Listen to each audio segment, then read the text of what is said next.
नए छपे गुलाबी रंग के 2000 रुपए के नोट की वैल्यू तो 2000 रुपए है, लेकिन क्या आप इसकी रियल प्रोडक्शन कॉस्ट जानते हैं? अगर आप भी ये सोचते हैं कि 2000 रुपए के नोट की प्रोडक्शन कॉस्ट भी 2000 रुपए है, तो आप गलत सोच रहे हैं। एक्चुअली एक 2000 रुपए के नोट की रियल प्रोडक्शन कॉस्ट मात्र 3 रुपए 54 पैसे है।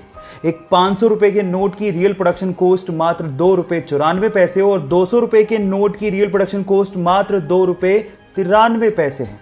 इतनी कम प्रोडक्शन कॉस्ट लेकिन वैल्यू इतनी ज्यादा, ये कैसे हो सकता है? जी हाँ गाइस, ये कागज के टुकड़े ही हैं, लेकिन इनको वैल्यू दी है आरबीआई ने।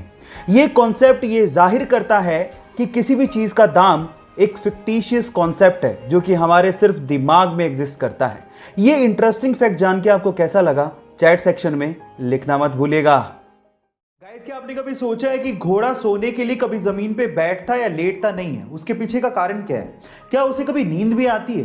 तो चलिए मैं आपको इन सब बातों का जवाब देता हूं। सबसे पहले तो घोड़े को नींद आती है। 24 घंटे में से 30 मिनट उसे गहरी नींद आती है, पर इसके लिए वो ना तो जमीन पे बैठता है और ना ही जमीन पे सोता है। उसके पीछे का कारण है उसके शरीर की बनावट। कल को गलती से वो जमीन पे सोने के लिए बैठ या लेट भी जाए तो उसके शरीर का सारा भार उसकी गर्दन पे या पेट के बीच में आ जाता है, जिसकी वजह से उसके ब्रीदिंग सिस्टम पे दबाव पड़ने लगता है और जिसकी वजह से उसका दम घुटने लगता है, उसे ढंग से सांस नहीं ली जाती और वो तुरंत खड़ा हो जाता है। यही कारण है जिसकी वजह से घोड़ा कभी भी सोने के लिए ना तो जमीन पे बैठता है और ना ही जमीन पे लेटता है। क्या इसके पहले तक इफेक्ट आपको पता था? और अगर नहीं पता था तो चैट सेक्शन में जरूर लिखिएगा और ऐसे अमेजिंग वीडियोस के लिए YouTube पे हमारे चैनल को सब्सक्राइब कर लीजिएगा और अगर आप Instagram पे देख रहे हैं तो मुझे फॉलो करना मत भूलिएगा। मिलते हैं अगली वीडियो में।